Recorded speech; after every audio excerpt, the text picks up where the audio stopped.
Hello, welcome everyone. This is our first backpack to briefcase live YouTube info session that we're doing this semester. We've done a few of these over the summer, so if you've been on here before, you might know it as the Power Up series.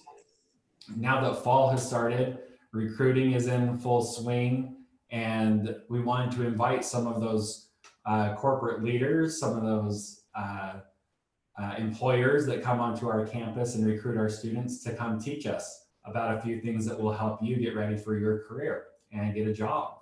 And so we're really excited to welcome Erica Wallace from Strata Funds Solutions on our backpack to briefcase info session today. And she's going to be talking about resumes.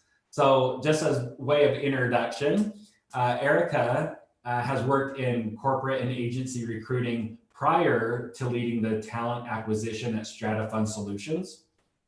Erica has her bachelor's degree in literature and writing from the University of California in San Diego, and her master's in human resources at the University of Hawaii. And Erica, in prior roles, has led internship programs that recruited nationally and has worked with a variety of campuses in hiring students. And you currently live in Farmington with your husband and two sons. So welcome, Erica. Thank you so much. I'm so happy to be here. Yeah, I love resumes and I love working with students. It's been one of my favorite parts of my job has been with the intern programs and just getting to meet with students from I love the students at Utah State. So I'm happy to be here. So today I'm just going to be sharing the slide deck, but I would absolutely love to have this as part of an interactive discussion. I think that it's more impactful if students can, ask questions or bring up topics that are important to them. So please, if there are any questions, please feel free to interrupt me and raise your hand and let me know what questions are coming up. But just to go ahead and start out, so we've got, today I'm going to talk about resume basics, different types of resumes, and we'll do some review activities just to talk about what recruiters look at when they see a resume and what stands out to them. And really, for me, your resume is a one-page representation of your professional life. So when you're creating your resume, think of it as, what story do you want to tell? Think of this as an extension of you and as something that's a work in progress, just like your professional life is. While you're creating your resume, don't think of it in terms of what other people are doing, but what's going to sell you the best, what makes you the best person for the job. There's definitely great rules to follow, and there's clear things to avoid. But at the end of the day, when the resume speaks well for you in your professional life, that's what's going to get you the interview. And then once you've gotten that interview, the interview is about you representing yourself, and that's what gets you the job. So we're going to talk through what recruiters look at when they look at resumes, and to be truly transparent, recruiters are going to spend very little time looking at your resume. They're going to look at it very quickly at a glance to make sure that they're going to look for key things. And then if those key things are there, they'll look more in depth and read some of those more those bullet points that you spend so much time on and craft so carefully. So just some quick basics. As a student, list education first and make sure you keep it a single page. When you're in a professional setting, like if you're going to school to be a doctor, or you're working in the military or other certain industries where it's appropriate to have a longer resume, they'll specify that. But for most of us, for the general public, one page is really all you need. When it gets past one page, there's probably some fluff that you can cut. Use specific quantities whenever possible to demonstrate results. And I think that that's something that people hear and they don't really see what that means. So we'll talk a little bit more about that as we go through this. Use action verbs and do not use first person. And that's something that's very easy to do. In fact, even I think my parents had initially instructed me to put myself in the resume by using first person. It's okay if you do that, but it's something to avoid, if at all possible. There's really only particular circumstances where that's going to apply. But for the most part, use action verbs, describe yourself almost in third person, use clear titles. This is something that is very particular to certain industries. Your industry might use words very commonly, and other industries won't be familiar with those terms. So use titles that speak to the public, unless it's something like you're in the medical field or in the military.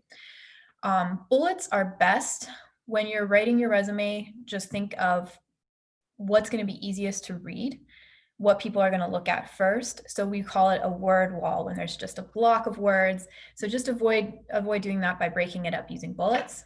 And then my favorite rule is to have so many people proofread your resume, especially when you're starting out as a student and you're applying to different jobs.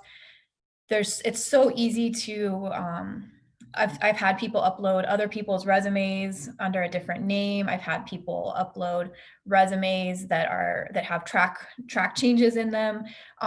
There's a lot of easy mistakes to do. So just have it be proofread by different people who will notice different things.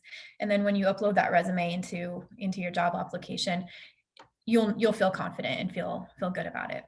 And then, like I said, it's a part of you. So you want it to be updated regularly. And it's almost a way of making sure that you're working professionally and that you're continuing to have professional accomplishments by thinking like, what does this add to my resume? What can I do to add to my resume?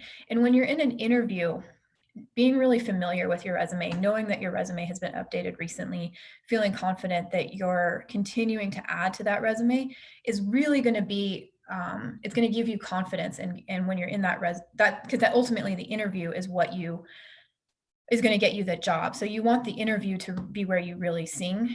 If you can have a confident resume that will extend into a confident interview, that's going to lead to the most success. So I said 30 or second less review. I think that's very generous. It's probably shorter than 30 seconds. I think I've seen numbers as few as 7.5 seconds. I think if your resume is being reviewed by a recruiter, it's definitely going to be a very, very short glance. If your resume is being reviewed by an industry professional, like a hiring manager that's in the same field as you, they might spend a little bit more time because they're not looking at resumes as often. They're looking at resumes when they're at career fairs or right before the interview when they're interviewing that person. So they spend a little bit more time and they're going to be looking for more keywords and specific accomplishments, where a recruiter is going to be pretty much taking the easy way out. They're trying to be as efficient as possible because they're looking at so many resumes all the time. So we'll round those two together and say 30 seconds or less. It should be clear and concise with no mistakes. Mistakes are one of the first things that are easy to be kind of an automatic discreditor. So when we're looking for resumes and we're comparing two, it's easy to eliminate one if it has mistakes. So just try to avoid those if at all possible. If you're a student, include your GPA if it's something to be proud of, if it's something that's an accomplishment, if it's something that speaks well of you. If it's not on there, I'll just assume you have a decent GPA. It's nothing special, but it's not terrible. I'll just be concerned with what you're getting your degree in. But if you have a GPA, then that's probably something that you feel really proud of, and it's something that we want to talk about and we want to focus on. Some industries have minimum GPAs. So I'll assume that you've met that basic requirement. A lot of industries aren't going to be as concerned about the GPA that you have because they're concerned with what you can do, what you've actually learned and what you can actually apply to the position. There are certain industries in previous roles where having a GPA is more significant. And in very, very competitive roles, having a competitive GPA will be that edge that will kind of put you above your competition. But say you're just applying for an internship, you've got a competition pool of maybe 20 people, that's not going to be as important. So don't stress about your GPA if that's not your highest, best feature. If you do have a great GPA, please put that on there. But what we are looking for is that you're a well-rounded student. So if we only see one or two things at a quick glance, it's not going to attract us. It's not going to make us want to read more. When we see a lot of these different like leadership roles and titles like president of a club, that's really attractive and that gets my attention really quickly. And then having related experience, if I'm looking for an accounting student and I see that you've had a lot of experience in babysitting, it's not going to be relevant experience. So I'm not probably going to be spending as much time on that. But if I've met you in person, then you're speaking for that. And so that's going to push you over on give you an edge over your resume, but your resume alone having that irrelevant experience wouldn't necessarily push me to talk to you more. And then having achievements, of course, those are always great. I think, anything that you do that differentiates yourself from your competition or shows that you're competitive and that you've accomplished things, it indicates to me that you have drive, that you know what stands out on a resume, that you're doing things that you can talk about and refer back to. So it's something that you can talk about in the interview. It's something that's going to interest me. It's definitely going to look impressive to the hiring manager, and I'm trying to impress the hiring manager. At the end of the day, this is my job too, so I'm trying to make sure I'm finding good candidates for the hiring manager, and I want to. You're kind of helping make that easier by listing those accomplishments. And then having very specific skills. So this is very particular to the position that you're in and the position that you're applying for. If you're applying for an accounting position and you're great with Excel, list your proficiency with Excel. If you're applying for a graphic design job, you're going to have different specific skills that I'm going to be looking for and that I would be scanning for. So be cognizant of what job you're applying for and what specific skills relate to that. Because as we'll talk about in this, the things that I'm gonna not like when I'm doing this quick review are things that are fluffy or have irrelevant skills. So more than one page or too many pages, I'm probably not going to look at the second page. And I'm going to be a little bit annoyed if I have to staple something or I have to print off an extra thing or scroll longer. So I'm not going to be happy if there's another page that I'm supposed to be looking at, or if there's anything that's confusing or misleading. Confusing or misleading, not to be too vague with that. What I mean is when you're applying for something and it's not clear why you're applying for that. If I'm posting for an accounting job and you're in physical therapy, you're getting your degree in fine arts, I'm going to be really confused, and usually confusion is bad in recruiter world. If you have lots of fluff or generic words that don't say too much, like I'm a team player, this is something that a lot of people do, especially while they're just starting out with their career. It tends to get overlooked at best or irritate you at worst. If there's fluff and you have an otherwise great resume, then I'll just overlook it and not read it. If it's fluff and you don't have anything else to back that up, it's going to irritate me. It's going to feel like a waste of time. And then mistakes like misspellings and inconsistent formatting. I'm a terrible person with formatting. I usually have to have, that's when I'm having somebody proofread for me, because my formatting can get, messed up really quickly. And that's something that I know I have an issue with. And then having irrelevant or outdated experience. As a student in the stage that you're in right now, your irrelevant or outdated experience would probably be high school accomplishments. You'll be able to list those for your first 2 years. But after that, I would start moving your high school experience out of your resume, because we're hiring a college student. We're not a college looking for a high school student. When you're applying for a job, that stuff is going to be pretty irrelevant. As you go through your career, those college accomplishments, those are going to start to become irrelevant. And then as you move in towards becoming a leader in your field, those entry-level positions will start becoming irrelevant. And that's why we say that you're always updating your resume. You're always going to be working on your resume, and you want to be consistently adding to it and thinking of what can add to it. And so, if it's outdated experience or an outdated skill, we do see that sometimes especially if I'm hiring in IT or in a technical position where they're using technology that's outdated. That's something that we don't really know how to apply it. We want you to spell it out and make it really, really easy for the recruiter or for the hiring manager. And if it's outdated experience that doesn't translate well, it's almost like it just feels like a waste of time, essentially. And then one thing that we see all the time is people that are applying for the job. And we'll talk a little bit more about what you can do if you're applying for a position that's in a different field. But if you're applying for something, like if we're hiring for a supervisor or a manager, and we see somebody that has not only not enough experience in that field, but no experience in that field and a lot in another field, that's when it starts to really raise some red flags, and it's definitely not going to be in a good way. So this resume example that I included on here, I just wanted to show kind of what some different formatting might look like, and what, if you notice like the tabs being off and stuff, that's something that's going to be a standout to a recruiter. If they're looking at a resume really quickly and they just see bullets all over the place, they're usually going to not have a favorable point of view on it. So I wanted to talk about different resume types so that we are using the same language and that we know what we're talking about. The chronological resume is really the gold standard. It's really the resume that everyone uses.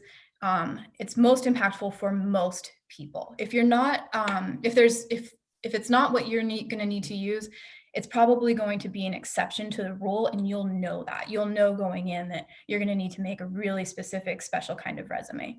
Most people want to do a chronological resume. It's what recruiters like to read the most. It's what hiring managers like to read the most. It makes sense. It's the way that we read resumes. So it's very instinctive, and it allows you to, as you're crafting your resume, this is kind of what you're thinking about. Like, what did I accomplish most recently? What's something that I'm proud of right now? What's something that can apply directly to this position? So it's really impactful for staying in the same career and building a story on your career.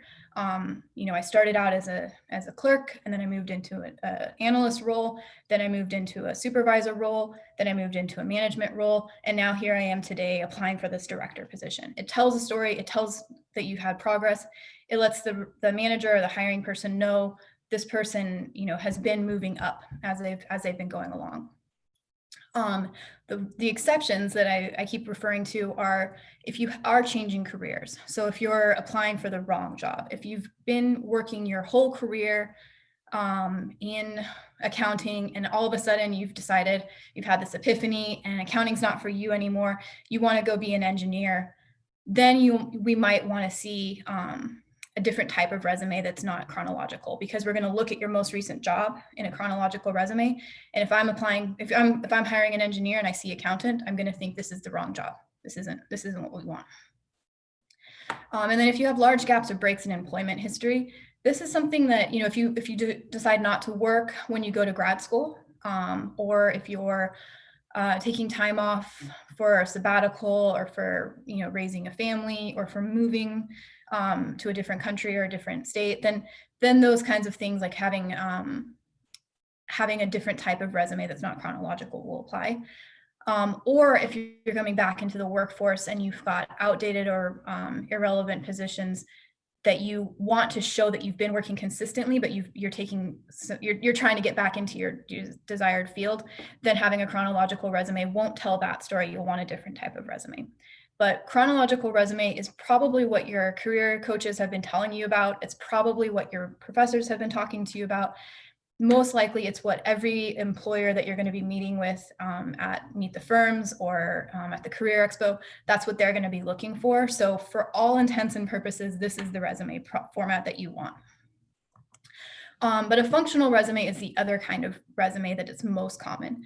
Some people really like this because does give you a chance to highlight other skills that you have, and it lets you get into a new industry. But what I would say is when you're doing this, you're probably going to have to include a cover letter.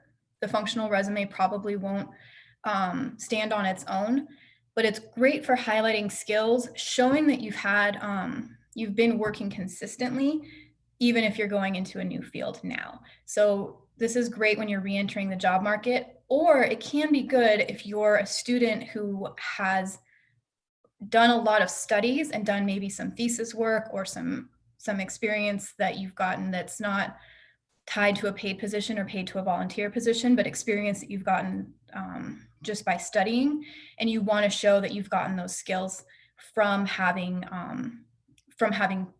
learned them. And that's going to be probably most relevant to a technical position, and not as relevant for when you're going to be graduating. And when you're graduating with a degree in marketing or a degree in accounting, the employer knows that you're a recent college grad. They're not expecting you to come out with a whole list of experience that's relevant. They do want you to show what skills you've gotten, but they're not expecting to have that career progression yet. So I would still use a chronological resume when you're applying for most positions out of college. But if you're in a very particular industry and your industry has a preference for a functional resume like this, then that's when you would want to do it. But those are really exceptions, and you'll probably know because of conversations with recruiters from those specific industries. But for most of us, for me, for the people that I'm usually hiring for, we still want chronological. And then a combination is something that has become, I guess it's more in vogue now because there are a lot of different people that are, maybe they've had a pretty good career and they want to get into a new career, but they're not sure how to do that. You can do what's called a combination resume, where you can highlight your different skill sets through the jobs that you've had.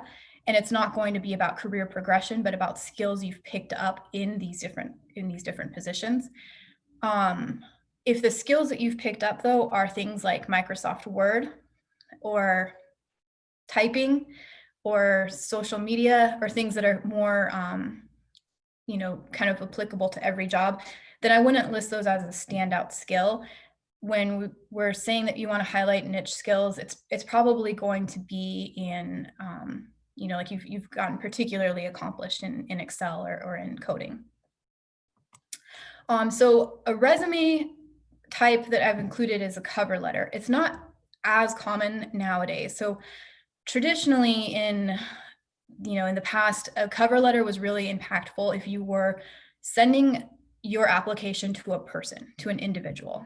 You might be sending it to a specific hiring manager. You might be sending it to a recruiter that is going to be looking at it in person. But because of applicant tracking software, because of most people just uploading a resume that's getting parsed by a software program and then kind of put into a generic format with all of the other resumes and all of the other applicants, the cover letter doesn't always get read. It's not even always possible to upload a cover letter in a lot of online websites or online applications. So when you have a cover letter, it's probably going to be for something like you're applying to a position that's incredibly competitive, in government, or an internship that's in a different location. And you probably want to be, you might have a referral that's really specific. So you might have, like say you met me at the career fair, or you met one of the partners at Strata, and you want to remind them of that interaction, remind them of that meeting. That's when it can be helpful. But I'm pretty confident it won't be read unless there's something very wrong with your resume, or unless we're specifically looking for you. So what happens when you're uploading your resume and it's getting into an applicant tracking software, they're pulling out your title, they're pulling out your the dates of employment, and they're pulling out kind of all of the different things that you want to have highlighted from that resume. And this is just going to be an additional PDF or an additional, file that's been downloaded, I've looked at them, or I've looked for a cover letter if somebody has an amazing looking resume, but they're out of state, or if somebody has a decent looking resume and there's something that I don't understand. Like maybe they used a functional resume, but they should have had a chronological resume, and it looks like they're probably a pretty good candidate and I'm curious about them. Or if I don't have enough applicants, and then I'm going through and I'm spending a little bit more time on the few applicants that I do have. So when you're applying to an entry-level job, it's not super important to have a cover letter. But if you are applying for a very competitive internship, or you're applying for something that's out of state, it may be worthwhile, because you're going to be in that, and especially as a student, if you're applying for like a really competitive position in DC, you might want to say what happened that led you to applying to a position outside of Utah. So we're going to review this. I wanted to kind of highlight some of the things that we've been talking about. So when you look at this resume, if we're all looking at this together, this one has all of the pet peeves. It has the objective. An objective is definitely something that was once very expected, was once very, very fashionable, and is not anymore. Don't use an ineffective objective, because it just takes up real estate on your resume that's not useful. People aren't looking at it unless they're very, very old-fashioned, I would say. And almost always they're fluff. Almost always it's just something like, I'm a great team player. I'm excited to apply my skills to this position, and it doesn't really tell us anything. If there is something that you really, really need us to know and you think it's really important, then that's when you have a cover letter. But otherwise, your resume should speak for itself. Your resume should show, I am applying for this job. This is my skill set. This is what I have that applies to this specific position. The other thing is having inconsistent formatting. When it's hard for me to identify what your title was, or when it's hard for me to identify what was the actual company you worked at, that's usually going to put you in a reject pile, because I can't tell at a quick 30-second glance what I'm looking at.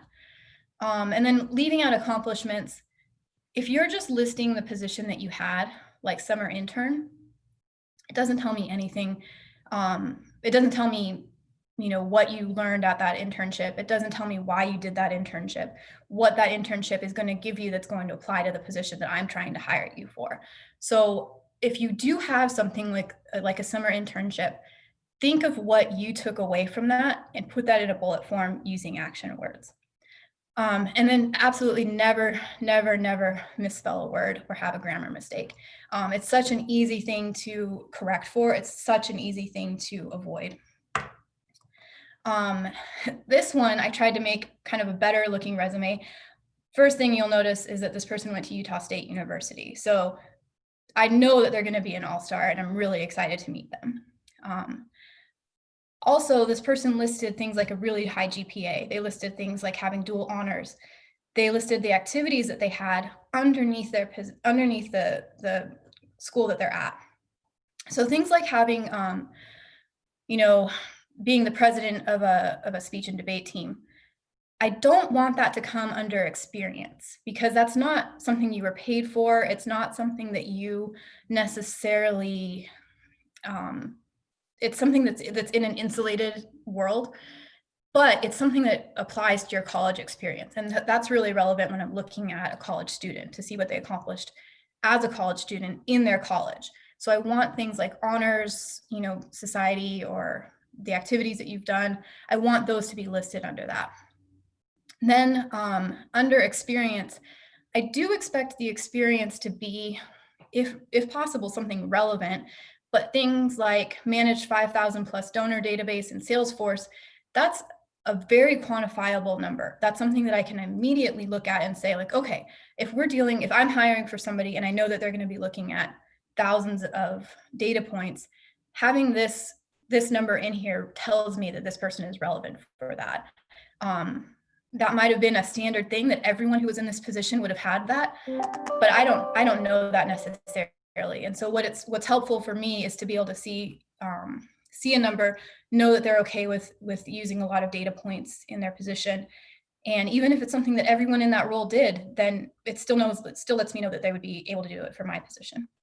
And then in additional information, this person is using Zayn Malik from One Direction, apparently is really competent in MS Excel. They can do SQL, they know RapidMiner. Those are all things that are going to be really relevant for me. I'm excited about that. It's something that I can tell my hiring manager when I go to him and I'm giving them a quick summary of what this person does. I can say, they volunteered 5 hours a week with the tax team. They know SQL and database really well. There's this person that, I know that you're looking for this kind of person. And I have common language that I can use to refer to that. This one I wanted to review because there's some good things and some bad things. So this is a very common looking resume. It's one of the templates on MS Excel. So it's one that I see a lot. A lot of people are going to be using this because it's something that's very easy to pull up on Microsoft Word, type in their details, and then hit submit. So I would say probably there's 3 or 4 formats that you see all the time, and this is a pretty common one. Some things that I wanted to point out on it that are good are that it's very clear to see what their titles are. It's very clear to see what their degree is in. It's very clear to see when they're graduating, when their most recent experience was. And so there's really good things about that. And that's a common kind of resume that I'll see. But the things that the sins that they've committed that I also see a lot are there's a mistake in the first line. They're not using bullet points. The details that they're including after their position are in inconsistent verb tenses, and they're not anything special. They're essentially describing their position. There is an accomplishment listed in here and buried in here that's hard to notice. They say I was nominated for Employee of the Month. It doesn't tell me that it's hard to see that. It's something that I would have to look at if I was very, very interested in this person. I would have to really be looking for accomplishments. And then under their education, the 2 big sins are this person is still in school and they're not, and it's in the middle of their resume. It's basically saying this isn't relevant for you. But anyone who's in school and applying for an entry-level position, the most relevant thing is that they're at school right now, and that should be at the top. That should be the very first thing that I see when I'm looking at this resume. And this one is buried. It also doesn't list any of the accomplishments this person has done while they're in school, which they could have a ton of accomplishments, and I would assume that they don't. So if I don't see it on your resume, my first assumption is you did nothing. You went to class and then you went home and you went to sleep essentially. If I don't have any kind of experience in a club or any experience in the in your classes or any thesis projects that you've done, I'm not going to know what to talk about when I'm talking about you to a hiring manager. So those are the big things that I would notice about this. So it's not terrible. It's not something that's not necessarily going to be, immediately thrown away, but it's probably going to be thrown away pretty quickly. So in summary, figure out what works best for you. There's no true right way, but there are mistakes to avoid.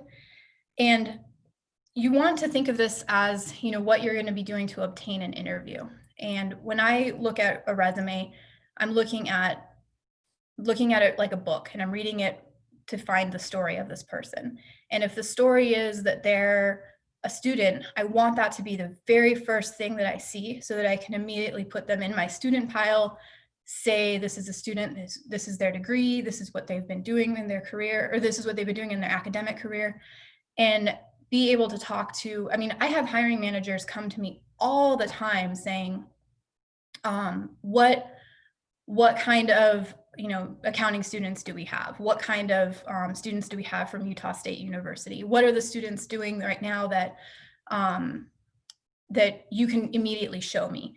And I can go on to Handshake and pull up resumes from students, but if it's hard to see what they're doing, or if the resume is hard to parse through, I'm probably not going to want to share it. I'm not going to want to bring it over to a hiring manager. And they're really, I think what a lot of people as they move through their career is they think of their resume as something that they check off on their path to their job. You know, you build your resume in college and then you just keep using it. But really, as it's telling the story about you, it should be something that you're continually adding towards. So one thing for me was I noticed that my resume was looking really flat and really boring. And now as I'm saying this, I realize I should have included my resume on here. I noticed my resume was really flat. I was just listing my job title. I wasn't listing accomplishments that I had. And it made me reflect, what am I doing in my job? Am I doing things in my job right now that are impactful, that are exciting, that I want to talk about? If I was to interview at another company, what would I bring up? And so it kind of made me reevaluate what I was doing in my job. It made me a better employee because I was thinking, what are my accomplishments that I can speak to? Even if you're planning on being with one company for your whole career, which most people don't do that anymore. When you're looking at your resume, you want to be answering the question, what am I doing? What have I accomplished? So for me, it meant I needed to start being a better employee. I needed to start doing things that I could talk about, even if it was just with my manager, even if it was just when I was talking to my manager and we were evaluating me at year end so that I could get promotions or I could get a raise. I realized I needed to start joining clubs at work. And if there weren't clubs at work, start one. And so I did. And I started, a women's empowerment organization in our company so that women could have a good way of networking and talking about what they were doing so that they could continue to get more leadership opportunities within the company. So it wasn't anything about me leaving the company, but it was me looking at my resume, thinking of it as a list of accomplishments, the story of my professional life, and realizing my professional life was not a story I wanted to read. It wasn't as interesting. And it's something that while you're a student, you're just starting to write it out. So you can almost write your dream resume and put that out there and say, what do I want to be accomplishing, and work towards that. Work towards what you want your resume to say, what you would look at if you were looking at a resume. What would you be scanning for? What would you notice right away? So if you look back at the resume for this person, what stands out to you? Is it just the letters in green? Is it the mistakes? Is it the skills that they've listed? Or on this one, what stands out to you? What do you notice the first when you're looking at it? And this was a resume that I changed some of the details on it, but it was a person's resume that I had received, and I was really impressed. I was like, this is an outstanding resume. It's exactly what I was looking for. And it was very easy for me to tell that within a minute of looking, this is a great candidate. I really want to talk to them. I really want to know what they're doing right now. And they made it so easy for me to do my job. They made it so easy for me to review this and quickly see, okay, this is an accomplished person. This is a motivated person. This is somebody who doesn't want to just get hired and sit in their seat. This is somebody who really does want to keep adding to their resume and keep adding to their accomplishments. I have one hiring manager, and the only question that matters to him when he's interviewing somebody is, what are you most proud of? And whenever I review resumes for students, I tell them that. I say, what are you most proud of? And this is something that is going to be asked in your interview. And if it's not on your resume, it shouldn't be coming up in your interview. Anything that you want to talk about in your interview should be there on paper for two things. One is when you're adding it to your resume, if it's something you're proud of and it's not on there, then why not? That's just an obvious one to put on there. But also when you walk away and you walk out of that interview and your hiring manager is looking at all of the people he's interviewed and talked to, he's not going to recall that. He's not going to have any record of it. You want them to tie the thing that you're most proud of, the thing that you want them to walk away from the interview with, you want them to be able to find it again and be able to refer back to it. So it has to be on your resume, and anything that you want to talk about in your interview, if it's not on your resume, it's like it didn't happen. And so this person, you know, I don't know what of these accomplishments they're most proud of, but I'm assuming that it's their honors in school. It's the great things that they've accomplished as a student, because they're still a student and they're still applying for jobs and they're still looking for something to do. So this person is someone I want to talk to. And I know that when the hiring manager says, what are you most proud of? They will have something that's very easy to look up and very easy to look to and give a really great answer. The reason that hiring manager likes that question so much is because it puts a lot of people, as they've progressed through their career, it takes them back a little bit to think, what am I most proud of? And it took me back when that hiring manager asked me that, because I realized I needed to, you know, be proud of my work and be proud of what I was doing. And I was thinking, well, I'm proud of some of the people I hired. I'm proud of some of the people I interviewed. But essentially, that was just me doing my job. It wasn't me excelling in my job. It wasn't me adding to the company in any significant way. And for the hiring manager, they want to know, what are you going to add to the company? What are you going to add to this job? What are you going to add to make my work life easier? And if you're not answering that in the resume, then you're doing your resume wrong, essentially. So there's definitely very clear things to avoid. There's things that you don't want to do. But when you're thinking about creating your resume, think about it as a reflection of you and as a story of you.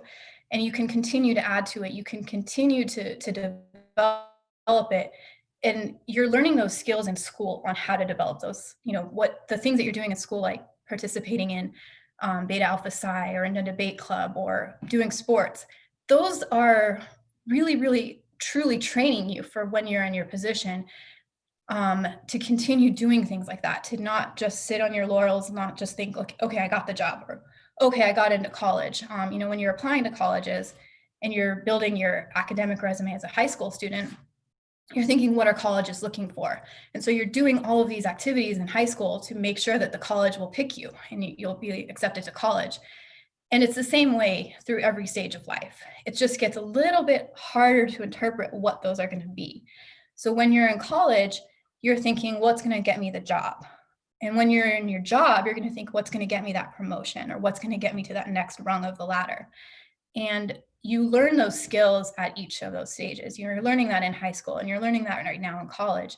And when you're adding that to your resume, it's showing you what people are looking for, and it's going to keep you in that mindset of what you should be doing.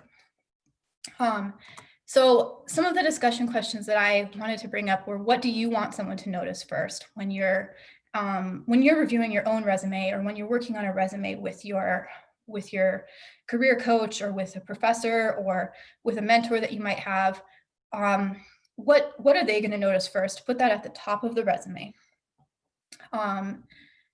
And when you're thinking about looking at resumes or making your own resume, look at resumes. Look at resumes on Google. Look at resumes in Handshake. Look at resumes from your career coach or from your team. You know, at Huntsman, they have such an amazing wealth of resources.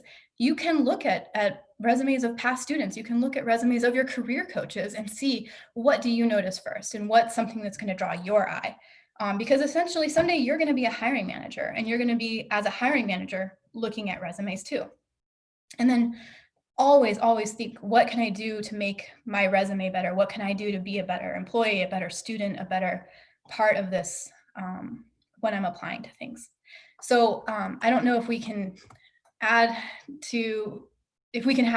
discussion questions come up, but I'll stop talking for now and give it over to Nate. Thank you so much, Erica. That was awesome. I know that I'm going to have a lot of my students that I coach say, did you tell Erica to say those things? Because that's exactly what we counsel our students. And so it's great validation to hear from a corporate professional that those are the things we're telling our students to do. So And the answer is no. Erica and I have not discussed resumes together before, but I just loved everything you said. So highly valuable. We did get a number of questions, but you answered quite a few of them throughout your presentation. I wonder, just we have time for maybe just one question. Is there anything, any activities or skills? Is there a red flag that students should avoid at all costs on their resume? You know, I had a friend who was hiring students, and she said, you know, it looks like this person has this big gap. Do you think they were in jail? And so our joke was always, you know, what's the worst thing that an employer can think when they look at your resume?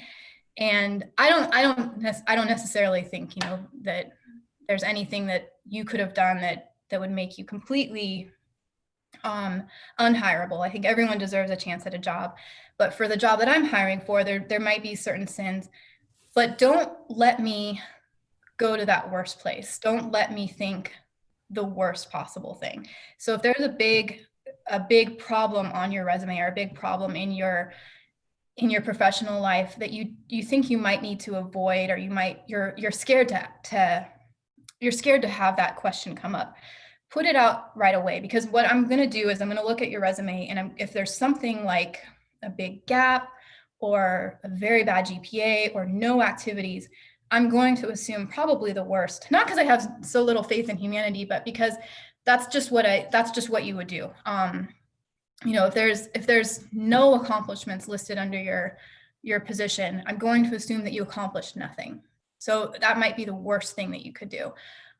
Or I might assume if there's very short gaps in your positions, you know, if it's 3 months, 3 months, 3 months, and they're not internships and they're not in the summertime, it's more when you're in the professional life and less when you're a student. But I'm going to assume you probably got fired, and I'm going to wonder why you keep getting fired. So those kinds of things, if there's a way to dispel any negative association with anything that somebody would look at, please do that in a clear way, in an easy way. If you have a lot of short-term employment, say, you know, did so well in this that I was immediately recruited out for a position I couldn't refuse, or a position I couldn't turn down. Put that in a bullet, put that in some kind of a cover letter, put that in a way that I can answer that question and not have there be a worst possible case. Wonderful. Well, that wraps up our back to Briefcase discussion. Thank you again, Erica, so much for coming on here. And we're excited for our students that will be applying to Strata Funds Solutions, that get to meet you. And we do have some of your information on our website. If students want to reach out to you, would you be open to that? Of course, please. I'm on LinkedIn, and I'm very active on LinkedIn. So I would always recommend reaching out to me on LinkedIn. And then if there's something that we need to talk about more, we can exchange emails and get to that. Wonderful. Well, thank you again. Thank you.